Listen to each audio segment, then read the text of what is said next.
The night had that strange stillness that only shows up when you're awake at the wrong hour. Not late at night, not early morning, just that empty space in between where nobody is supposed to be conscious. I wasn't even supposed to be awake myself. I only opened my eyes because something felt wrong, like I had been nudged out of a dream by a force I couldn't name. The room looked normal, the shadows were where they should be, and the clock on my nightstand glowed its soft digital blue. But the moment I saw the time, a small chill ran up my arms. 4:44 a.m. I didn't know why that number bothered me at first. It wasn't like I believed in superstitions or numerology, and I'd never been the kind of person who obsessively stared at clocks. But something about the quietness of that exact minute made the air feel too heavy, as if the room was holding its breath. I shifted on my bed and tried to ignore it, telling myself it was just another early morning half-dream. But then I heard the sound. It was faint, weak, a soft burst of static coming from across the room. At first, I thought I imagined it. I didn't own anything in my room that should make that noise, especially not at that hour. But then it happened again, rising softly like a whisper of electricity, then fading out before I could pinpoint its source. Static wasn't unusual in a house full of old electronics, but this didn't sound random. It almost felt like it had intention, like it was trying to get my attention. I sat up slowly, listening harder. The static came in pulses, soft and rhythmic, the way a heartbeat might sound if it were made from broken radio signals. I scanned my room again, half expecting to see something glowing or moving, but everything was still. My laptop was off. My phone was on the dresser, screen dark. The fan by the window was unplugged. Nothing should have been making that noise. The static came again, this time stronger. That was when I realized it was coming from the small radio on my shelf. An old portable one I hadn't used in years. It was the kind of radio you kept out of nostalgia or laziness because throwing it away felt unnecessary. I hadn't touched it since last winter, but right now it was alive. Flickering, clicking. Its little red power light was glowing faintly, even though I was sure I had removed the batteries long ago. For a moment, I didn't move. I just stared at it from across the room, confused and unsure if I should get closer. The radio didn't just sound like it had switched on. It sounded like someone was trying to tune it from the inside, cycling through empty frequencies.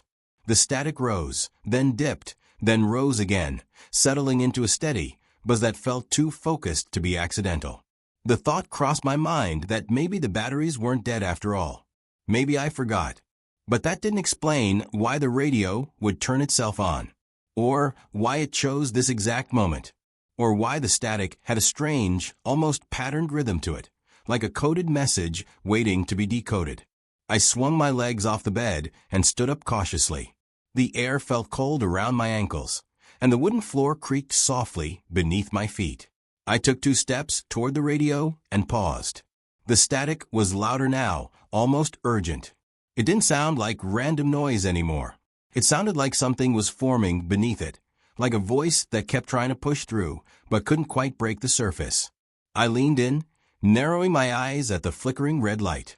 The radio hissed, crackled, then let out a sudden pop that made me flinch. And then, as if something finally tuned in, the static parted. A low hum emerged, smooth, steady, unnatural. For the first time, I felt something deeper than confusion, something like a warning. I hesitated, but curiosity edged out caution. I reached out and lightly tapped the dial with my finger. The moment I touched it, the hum sharpened, rising in pitch, not angrily, but almost as if it acknowledged me. The sound vibrated through the shelf, through my fingers, through my chest. And then, layered beneath the hum, a faint voice broke through. It wasn't clear, but it was unmistakably human. I froze. The voice echoed softly, like it was coming from very far away. I leaned closer, trying to make out the words. It was too faint, too distorted. I adjusted the dial another fraction. The hum deepened. The voice grew slightly louder, but still impossible to understand. Then, all at once, everything stopped. The hum vanished. The static cut out. The radio went dead, its red light flicking off as if someone had yanked the power source. I stared at it, waiting for it to turn back on. It didn't. The clock behind me clicked quietly, and when I turned to look, it still read 4:44 a.m. It hadn't changed. Not even a second. The seconds on that clock always blinked. They always moved. But right now, they were frozen. Something was wrong again. The radio being on was strange, but a frozen clock was even stranger. I reached for my phone on the dresser and tapped the screen. Nothing happened. It stayed dark. I pressed the side button. No response. I tried again harder. Still nothing. I pressed it one more time, and the screen finally flickered on, but it didn't show the time. It didn't show anything familiar. The screen stayed blank white for a moment, then slowly filled with horizontal lines, like a broken TV signal. The lines weren't random either. They moved in sharp, organized bursts that reminded me of the same pattern I heard in the radio static. Before I could react, the light in the hallway outside my room flickered on by itself. I turned toward the doorway, heart tightening. The house was completely silent except for the soft, buzzing hum of electricity from somewhere I couldn't identify. The radio wasn't turning back on. My phone wasn't responding. The clock was still frozen at 4:44 a.m. And now, the hall light was flickering softly like someone had just walked past the switch. I stood completely still, listening. The hall remained silent, completely empty. Then, the hum returned. But this time, it wasn't coming from the radio. It was coming from everywhere at once. The walls, the floor, the air itself vibrating like it was being pulled in multiple directions. The sound was deeper now, layered, like dozens of voices speaking at the same time, but too muffled to understand. My chest tightened as the vibration ran through me. And then something happened that made every hair on my body stand up. The hum abruptly cut off again, and in the sudden silence, a clear voice spoke. Not from the radio. Not from my phone. Not from anywhere I could locate. It echoed inside my room as if the air itself had spoken. Do not touch the dial again, the voice said softly. Time is not ready to move. I stumbled back instinctively, bumping into my bed. The voice was calm, but something in it felt impossible. It wasn't robotic or distorted. It sounded perfectly human, like someone was standing right beside me. But there was nobody. The room was empty except for me and the dead radio. I tried to speak, but my voice caught. Before I could try again, the hum returned, louder this time, rising from every corner of the house. The air grew heavier. My breathing quickened. A faint pressure pressed against my ears as if the room was sinking underwater. Then, without warning, the radio clicked back on. The red light flickered sharply, and the static blasted out with a force that made me jump. The dial turned by itself, slowly, precisely, and then stopped on a completely silent frequency. Everything went quiet again. The radio wasn't humming now. It wasn't static. It wasn't producing any sound at all. But the red light stayed on, glowing weakly, like it was waiting. I stepped backward toward my bed, unable to take my eyes off the radio. My chest felt tight, my head felt light, and the entire room seemed slightly off, tilted, stretched, warped by a tension I didn't understand. Just as I reached the edge of the mattress, the silence broke for the final time. The voice returned. But this time, it wasn't gentle or vague. It spoke clearly, direct, unmistakable. Do not leave the room, it said. You have 60 seconds before the signal reaches you. I froze. My heartbeat pounded, so loudly it drowned out everything else. The frozen clock still read 4:44 a.m. My phone still flickered with broken white light. The radio's red glow pulsed once, like a countdown beginning. I didn't know what the signal was. I didn't know what it wanted. I didn't know why time had stopped. All I knew was that something was coming. Something I couldn't see. Something closing in fast. And I only had 60 seconds left before it arrived. Then the radio clicked one more time. A soft final sound. Like someone or something was tuning in directly to me. And the countdown began. The red light on the radio kept pulsing softly, as if it were breathing. Each glow felt slower than the last one, like it was counting down to something I didn't understand. I didn't move. I didn't even blink for a moment. My mind tried to make sense of everything.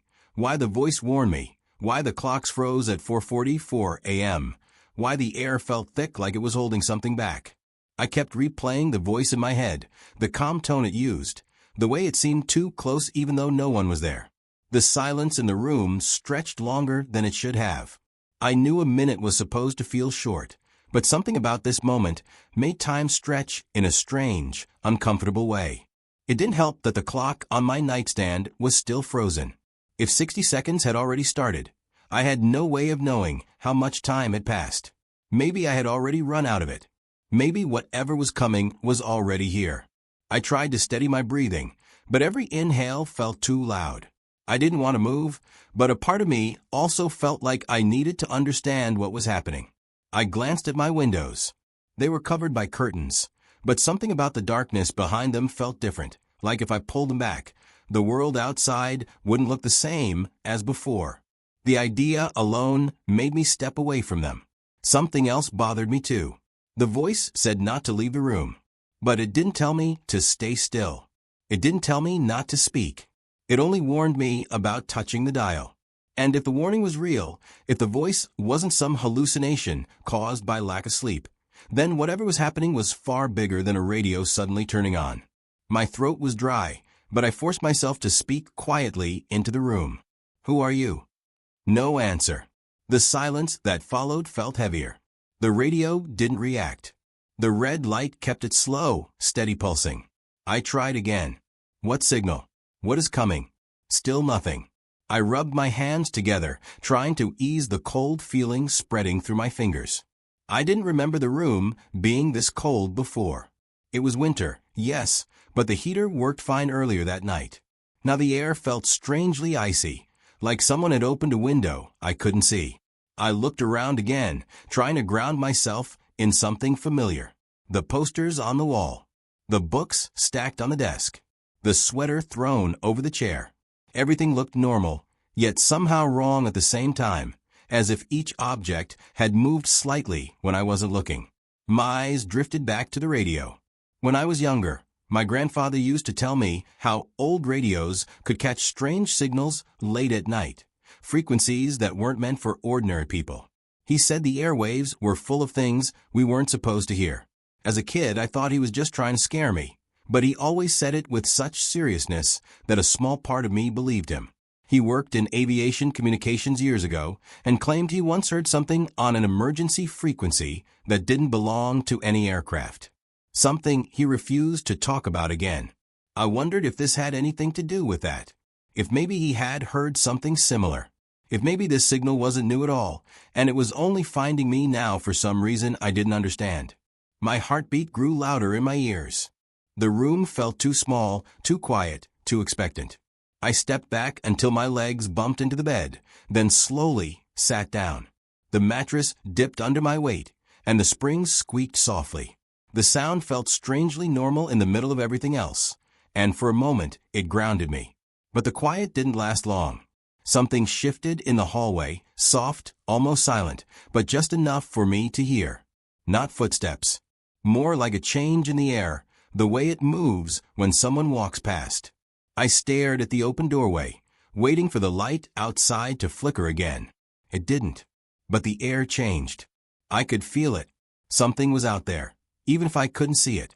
I swallowed, trying to push down the panic creeping up. I wanted to get up and shut the door, but the warning echoed in my head. Maybe the voice didn't want me to leave the room because something outside wasn't safe. Or maybe it wanted me trapped inside. I didn't know which possibility was worse. My phone still lay on the dresser, screen dimmed to that strange white glow with the shifting lines across it. I thought about trying to use it again, maybe to call someone, even if it meant nothing would go through.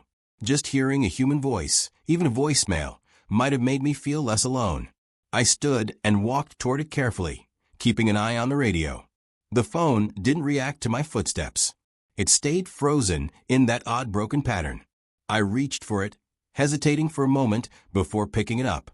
The moment my fingers touched the screen, the lines shifted again. Faster this time, sharper, almost like the phone was trying to form shapes. Then the sound returned. A soft, quiet beep came from the speaker. Not loud, not aggressive, just a single, clear tone. Familiar. It was the same tone my phone played when I received a voicemail. But I hadn't called anyone. I hadn't messaged anyone. I hadn't done anything to trigger a notification. The phone vibrated gently in my hand, even though the screen didn't change. Then slowly, the white glow dimmed and the lines disappeared, leaving only a single message blinking softly across the screen. One new voice message. My breath caught. I didn't want to open it. I didn't want to hear whatever was there. But I also couldn't stop myself. My finger hovered over the icon, and before I even tapped it, the message opened on its own. The screen went black except for the play button in the center. I didn't touch anything. The message began playing by itself.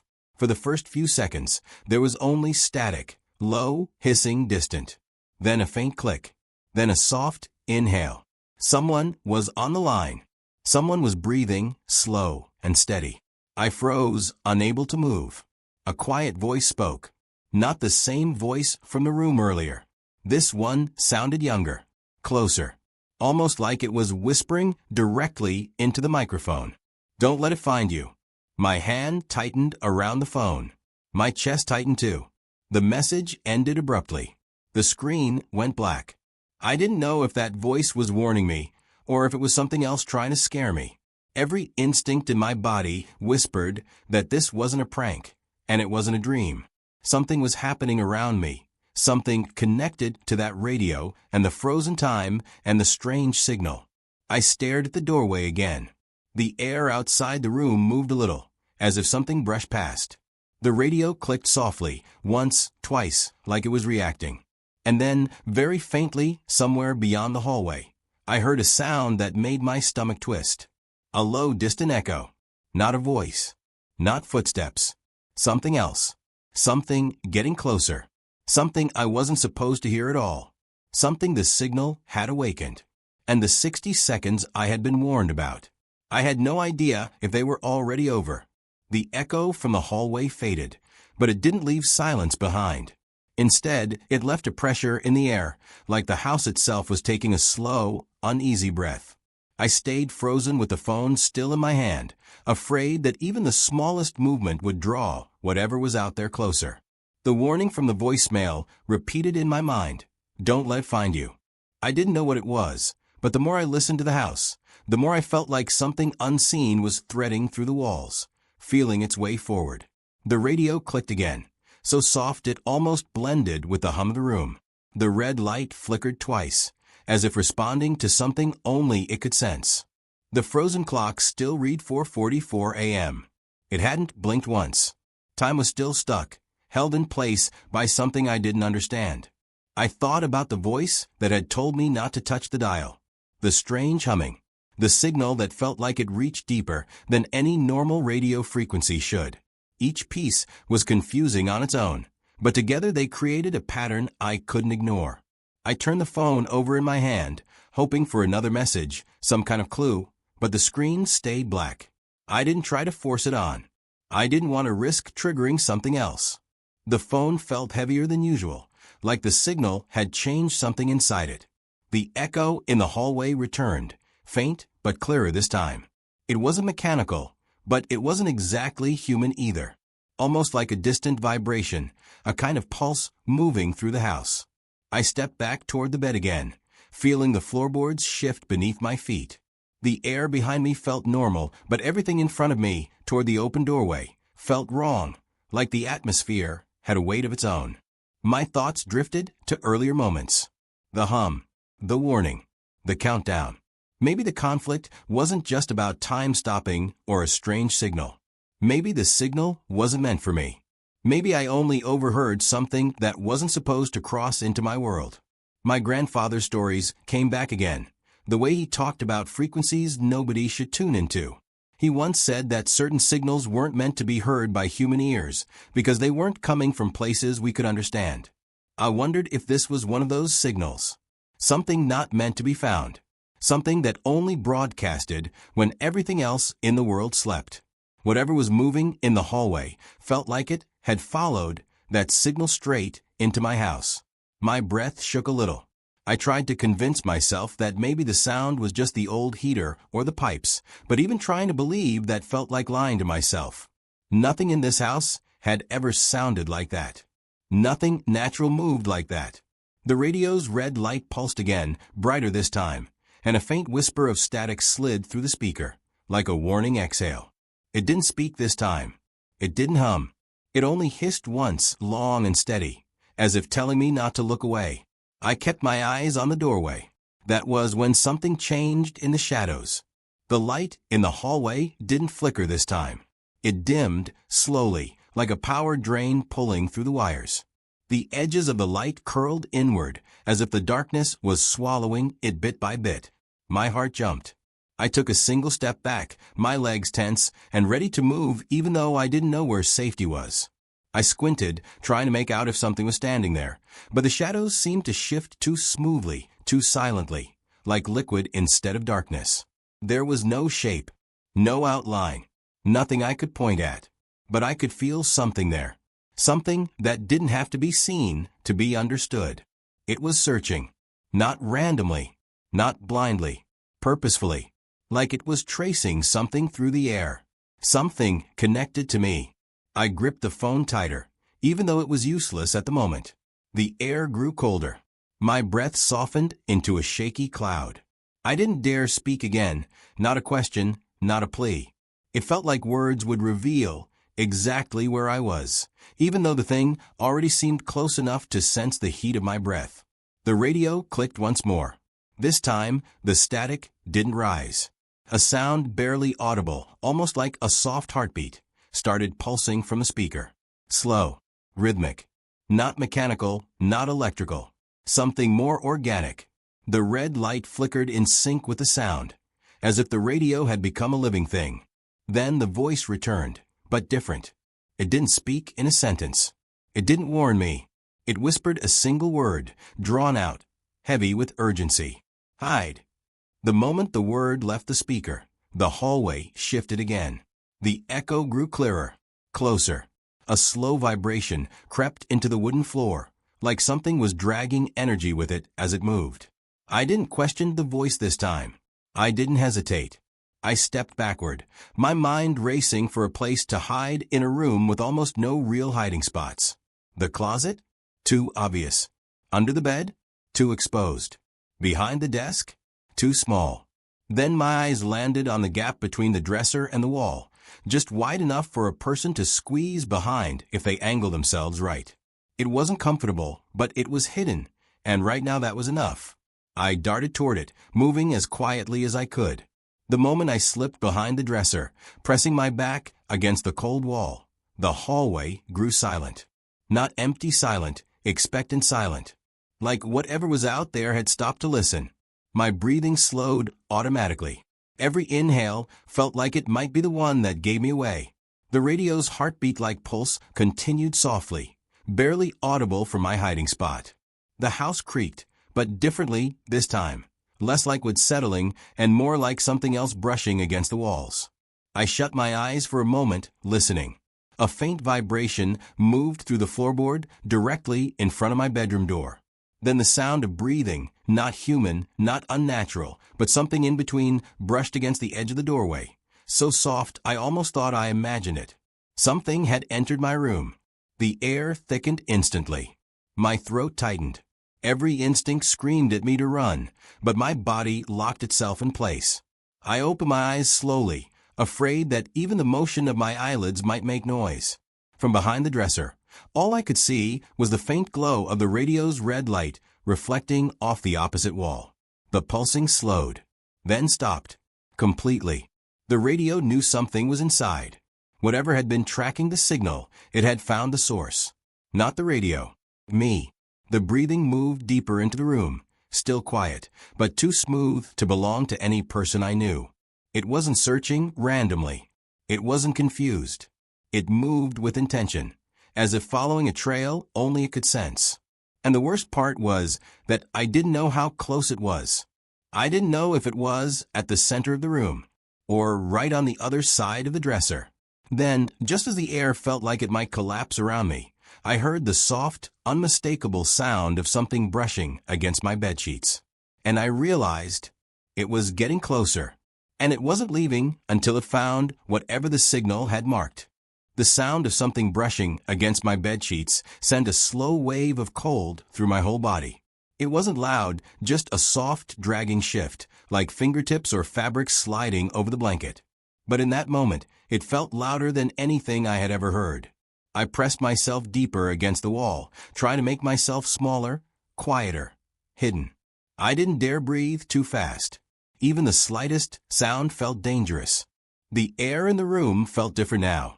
Heavy, slow, like the temperature had dropped again. The radio stayed completely silent. No static, no pulse, not even a flicker from the red light. It was as if it shut down on purpose. As if it knew whatever was in the room wasn't something it should draw attention to.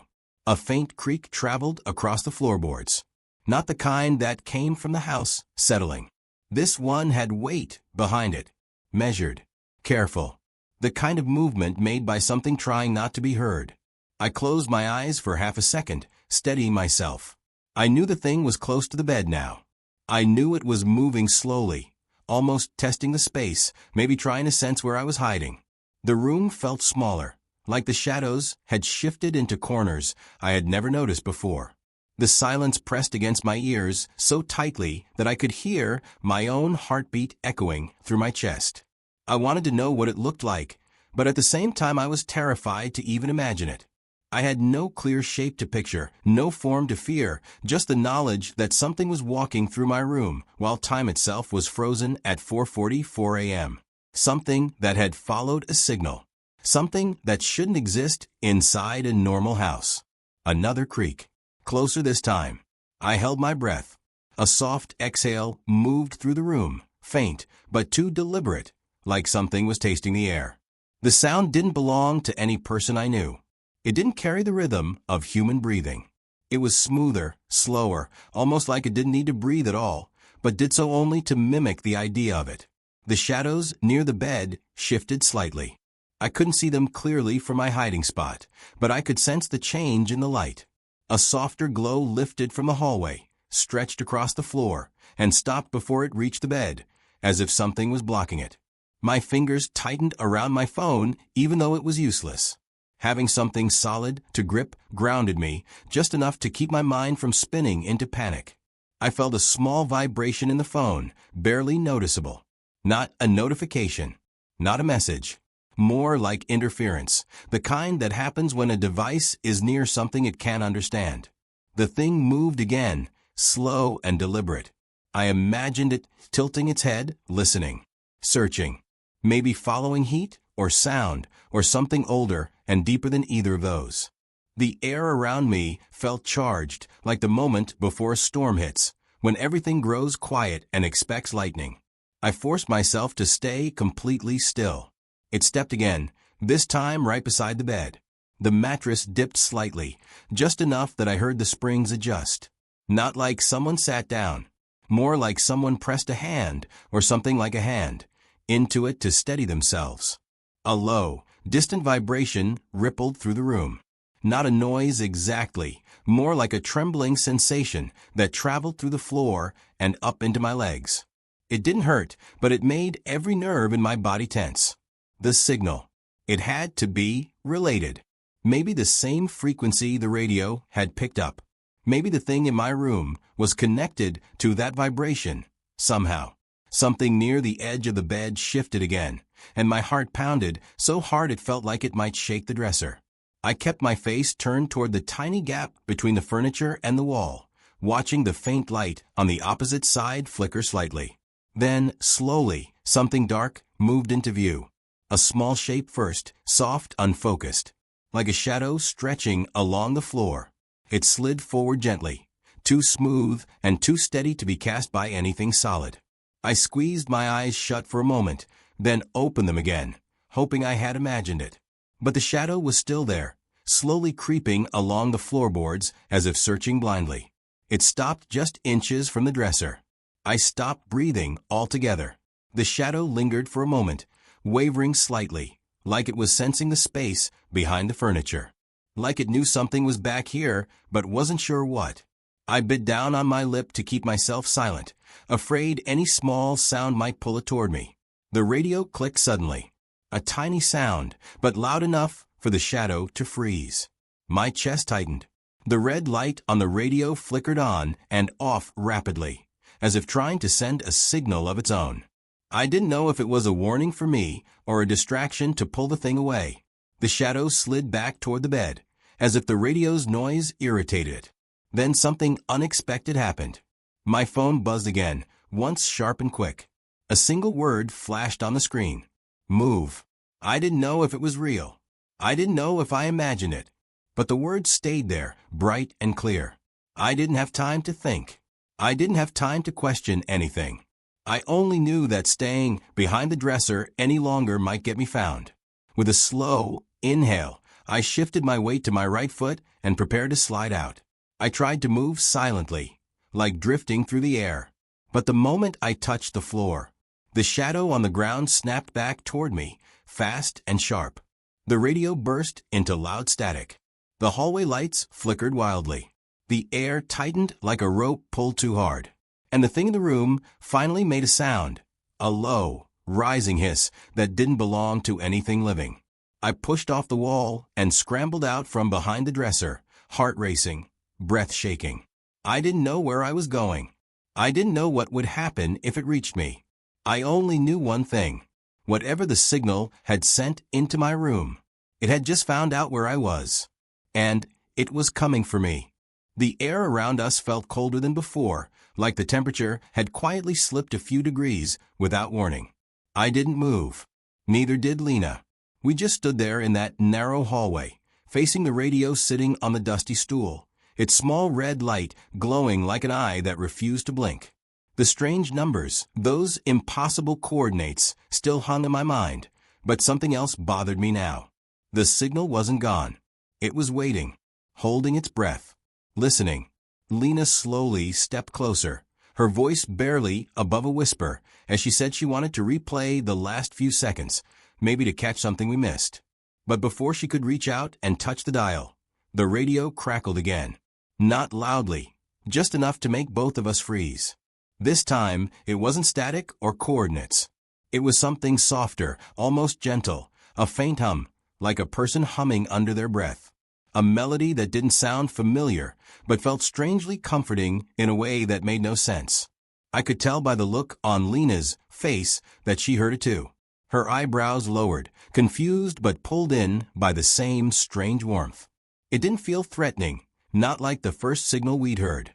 It felt wrong in a different way, like something trying to soothe us, so we wouldn't notice the danger behind it. Then the humming stopped at once, cut clean like someone hit a switch. We didn't move for almost a full minute. Everything was silent again except for the sound of the building settling and our slow breaths. Finally, Lena broke the tension. She said we needed to check the coordinates again, maybe map them out properly this time. But I wasn't sure she really meant what she said. Her voice trembled, not with fear, but with a strange kind of curiosity that seemed too strong for the moment. I reminded her of what happened last time, that sudden freezing of the world at 4:44 a.m., the way everything stopped like the entire town had been unplugged from reality. The birds that hung in mid-flight. The blinking streetlight that froze with the light stuck in mid-flicker. The way even our breath hovered in the air. It wasn't a simple glitch or hallucination. It was real enough to keep playing in my head like a memory I didn't want but couldn't shake off. She knew all that.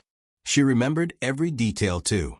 But instead of backing off, she insisted that whatever was happening wasn't going to stop just because we were ignoring it. The signal already reached us, she said. The moment it touched our radio at 4:44 a.m., we were pulled into something bigger, something we didn't understand yet. And pretending it wasn't happening wouldn't make it go away. Her words made sense, but they didn't settle the uneasy feeling building in my chest. I kept thinking about the strange voices we heard earlier, the ones that sounded like distorted messages repeating fragments of sentences we couldn't fully understand. They weren't random. They felt deliberate, like someone trying to reach out but struggling to speak through a broken line. Before we could decide what to do next, another sound came from the radio. A soft tap. Then another. Like someone tapping their fingernail on the microphone from the other side. 3 slow taps. A pause. Then 3 more. Not loud, but too clear to ignore. Lena whispered that maybe it was just interference, but we both knew that wasn't it. This was intentional. A pattern. A signal. I leaned in carefully, trying not to disturb the static. The taps repeated again, but this time something else followed, a whisper. So low it felt like a breath brushing past the speaker.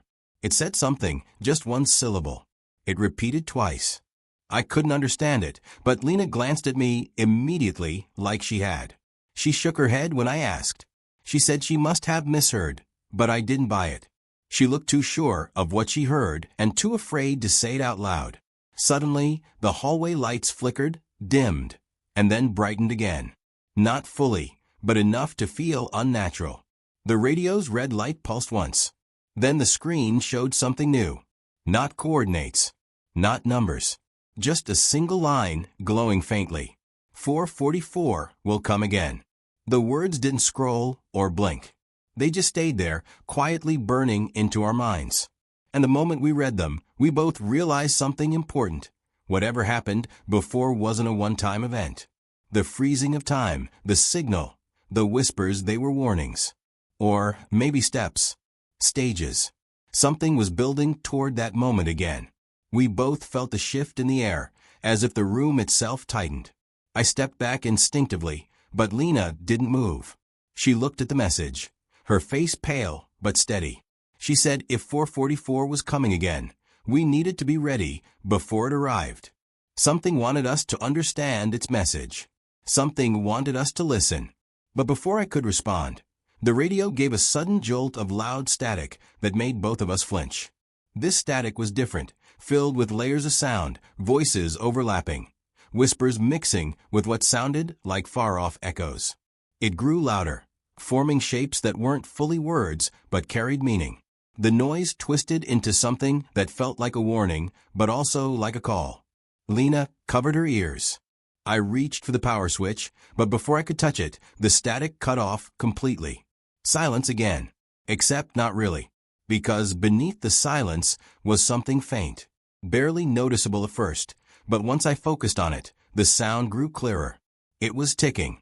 A soft, steady ticking, like an old clock counting down somewhere behind the walls. Slow at first, but gradually picking up pace. It wasn't coming from the radio this time. It was coming from inside the house.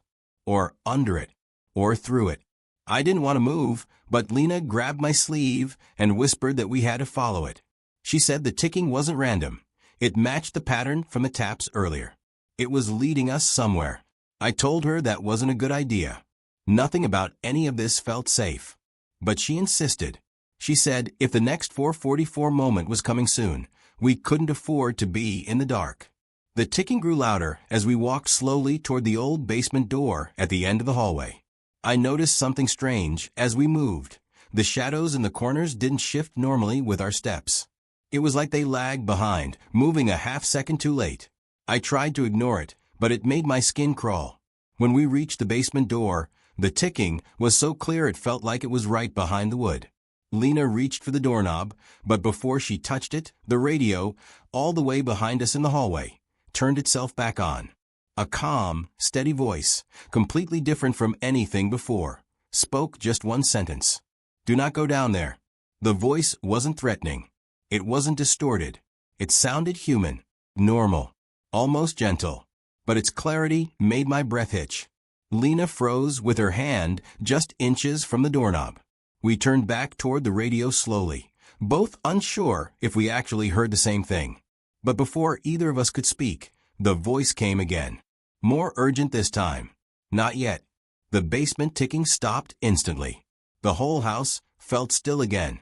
Too still. We stood there trapped between two choices.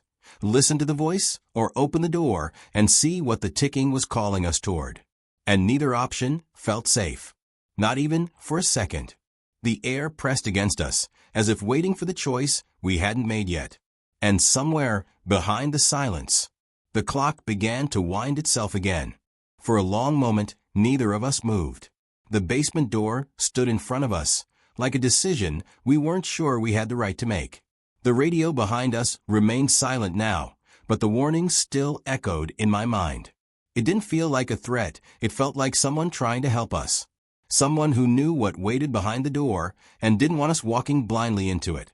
Lena lowered her hand slowly, as if something inside her finally agreed with the voice. She whispered that maybe we should wait, maybe the signal was guiding us in its own way. But before she could finish, the entire house gave a soft shudder, like the walls exhaled. A low hum rolled through the floorboards, steady and deep, vibrating under our feet. The lights flickered once more, but this time the flicker didn't stop. They pulsed slowly, like a heartbeat. Then I noticed something even stranger. The red glow on the radio was no longer steady. It was blinking in perfect rhythm with the lights. A warning, a countdown, a signal. Lena grabbed my arm and pulled me back toward the hallway. She said we needed to go outside, get away from the house before whatever was coming reached 444 again. But before we reached the front door, the hum under the floor suddenly stopped, and every light in the house snapped off at once, swallowing us in darkness. For 2 seconds, everything was silent. Then the radio turned back on by itself. Not with static this time. Not with coordinates. Not with whispers. A clear tone, pure, sharp, and rising like an alarm. And along with it, the digital clock on the microwave lit up with a single time. 4:44 a.m. My chest tightened. But it didn't make sense. It wasn't even close to dawn. Hours were missing. Or time had been pulled toward that moment again, whether we liked it or not. Lena stepped beside me, her voice barely steady as she whispered that this was it, the moment the signal had warned us about. The moment when everything froze last time. But this time, we were awake, aware, and inside the heart of it. The pure tone from the radio changed suddenly, splitting into layers like multiple signals overlapping. One voice rose above them, the same calm voice that warned us earlier. It's here. Before we could react, the house shifted again. No, the world shifted. The air thickened, the shadows seemed to stretch, and the floor under our feet felt lighter, almost weightless. I looked toward the window and felt my stomach drop. The trees outside had stopped moving. The wind had frozen in midair. A stray leaf hung perfectly still, suspended like it had been painted in place. Time had stopped again. But this time, something was different. It didn't feel silent.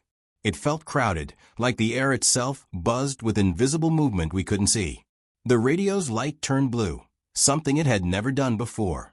The calm voice spoke again, louder now. You have one chance. Choose correctly. Then the basement door behind us creaked open on its own. Not fast, not dramatic, just a slow, steady opening, inviting us.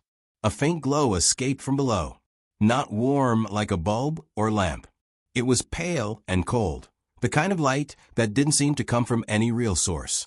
And the moment I saw it, something clicked in my mind. The signal, the whispers, the ticking, the freezing of the world.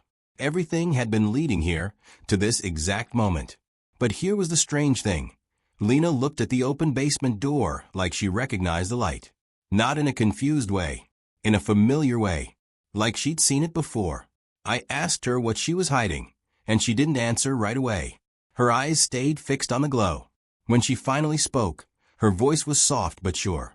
She said the first time the signal came through, when she'd heard that distorted whisper earlier, she did understand the word. She didn't want to say it then, but now she felt she had to. The word was return. Before I could ask what that meant, the basement light brightened, and the calm voice on the radio spoke again, only this time it wasn't gentle. She knows. She remembers. Take her below. The air tightened sharply, like the room was contracting. Lena backed away from the basement instantly, shaking her head. She kept saying she didn't know what they were talking about, that she didn't remember anything. But the fear in her eyes told a different story. The blue light on the radio flickered rapidly, almost frantic. Take her, or the moment repeats forever. I didn't understand what that meant, but Lena grabbed my hand, squeezing hard. She begged me not to listen. She said if we went downstairs, we wouldn't come back. She said the signal wasn't something natural. It was something that found people, used them, pulled them into moments they couldn't escape. She admitted she'd heard it once years ago on a late-night drive and had forced herself to forget the details. The clock on the microwave blinked again. 4:44 a.m. 4:44 a.m. 4:44 a.m. Time wasn't moving. It was waiting. Then everything changed at once. A heavy gust of cold air exploded up from the basement, carrying a deep, vibrating hum that shook the walls. The open door at the top of the stairs jerked wider, as if pulled by invisible hands. Shadows rushed upward like a rising tide, reaching for us. Lena stumbled back, pulling me with her. She shouted for us to run outside before the signal trapped us completely. We sprinted toward the front door, but halfway there, my legs slowed against my will. It felt like the air had turned thick, dragging me backward. The hum from the basement grew louder, and the radio crackled violently. Then suddenly, everything went silent. Completely silent. Lena turned to look at me. I wasn't moving. My body was stuck mid-step, frozen like time had pinned me in place, but only me. Lena screamed my name. She grabbed my shoulders, shaking me, but I couldn't respond. My muscles wouldn't move. My eyes couldn't blink.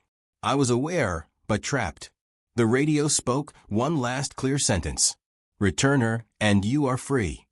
Lena stumbled back, tears in her eyes, shaking her head. She kept whispering, no, no, no, like she was fighting something inside her.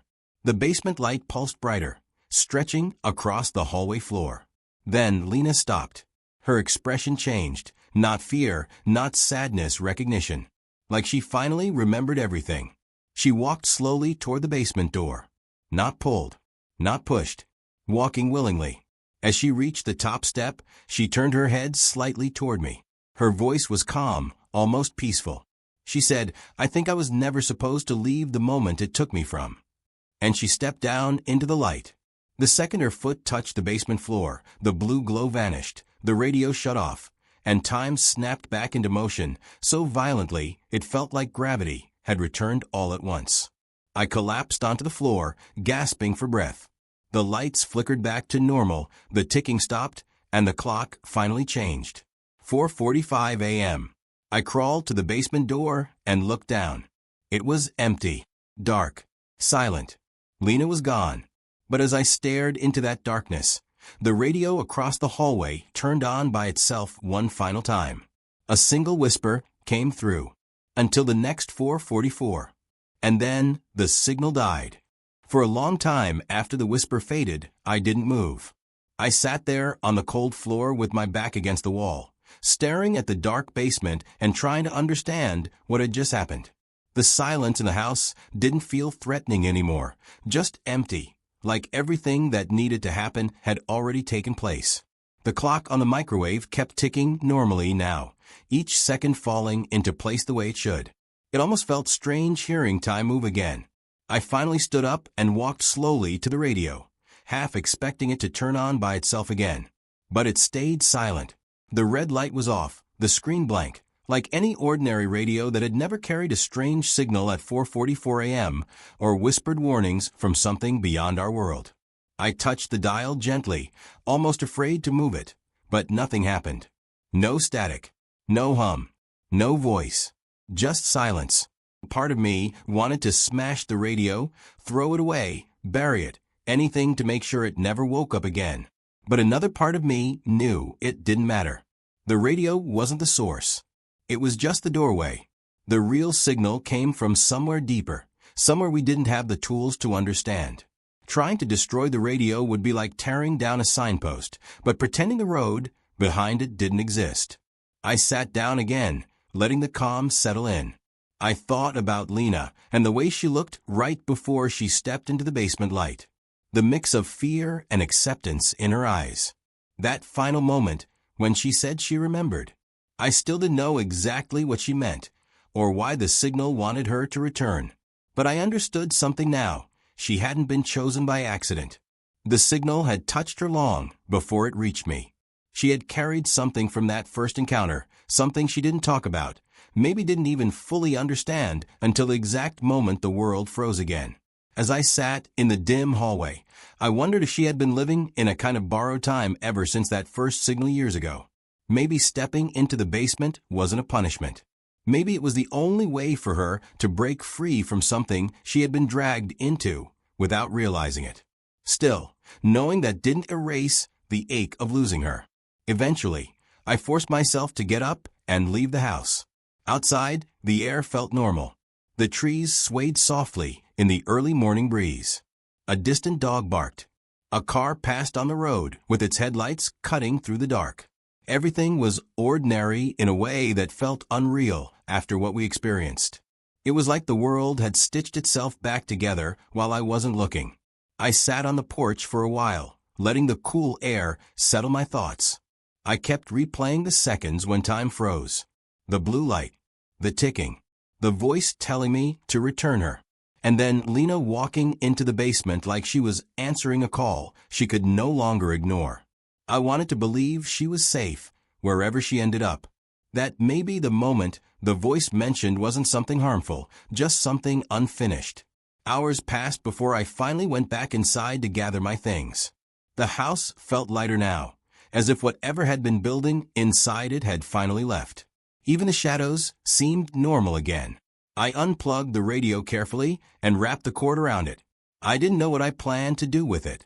Save it, hide it, maybe someday try to understand it. Or maybe keep it as a reminder of something I never wanted to forget. Before leaving for good, I found myself standing at the basement door one last time. It stood slightly open, just like before. The darkness below looked completely ordinary now. No glow, no hum, no strange feeling in the air. I leaned against the doorframe and whispered Lena's name, even though I knew there wouldn't be an answer. And there wasn't. Still, I spoke one more sentence into the darkness, something I hoped, in some impossible way, she could hear wherever she was. I won't forget you. After locking the house behind me, I walked away with the radio tucked under my arm. The sky had softened with the first signs of sunrise, and the world looked like it was slowly waking up. Birds started singing again, their sound gentle and real. It was comforting, knowing time was moving normally again. In the days that followed, I kept the radio in a drawer at home. I didn't touch it or plug it in. I didn't want to hear the signal again, and yet a small part of me wondered if I would. I wondered if it would make contact on another early morning, calling out with another set of coordinates or another message meant for someone else. But the days passed quietly. No strange distortions. No whispers. No frozen moments at 4:44 a.m. Life settled into its familiar rhythm, and I did my best to follow along. Sometimes I woke up at night thinking I heard the faint hum of static, but every time I checked, the radio was silent. Just a normal, powerless device sitting where I left it. Weeks later, I returned to the old house one more time. Not to reopen anything, not to chase answers, but just to stand outside and say goodbye properly. The place looked the same from the outside, quiet, a little worn, but harmless. I didn't go inside. I didn't have to. Standing on the porch, I felt like some invisible weight I'd been carrying finally loosened. I whispered into the early morning air, telling Lena that I hoped she found peace, whatever that meant now. And for the first time, thinking about her didn't hurt the same way. It felt more like remembering someone who had reached the end of a long journey they were always meant to complete. When I turned to leave, something unexpected happened. My phone buzzed. Not a call. Not a message. An alarm. The screen read 4:44 a.m. But when I looked at the actual time on the lock screen, it was 7:12 a.m. The alarm wasn't one I set. It wasn't one I'd ever used. And under the time, a small line of text appeared. One I couldn't explain, one I didn't type, one that made my breath catch for a second. It read, "She made it." I stared at the screen, feeling a slow warmth spread through my chest. Not fear, not confusion, something closer to relief. I didn't know who sent the message or how, but I knew what it meant. Wherever she ended up, she wasn't trapped. She wasn't lost. She reached wherever the signal had been calling her from the start. I closed my eyes for a few seconds, letting the morning breeze pass over me. And when I opened them again, the message had disappeared from my phone, leaving no trace. It didn't matter. I'd seen what I needed to see. I walked away from the house one final time, knowing there was nothing left to fear. The radio stayed silent. The world kept moving. And the strange chapter that began at 4:44 a.m. had finally found its ending, not with answers, but with acceptance. Sometimes, the mysteries we can't solve aren't meant to haunt us. Sometimes, they're just reminders that not everything in this world fits neatly into what we understand. And sometimes, the signal isn't calling us. It's calling someone home.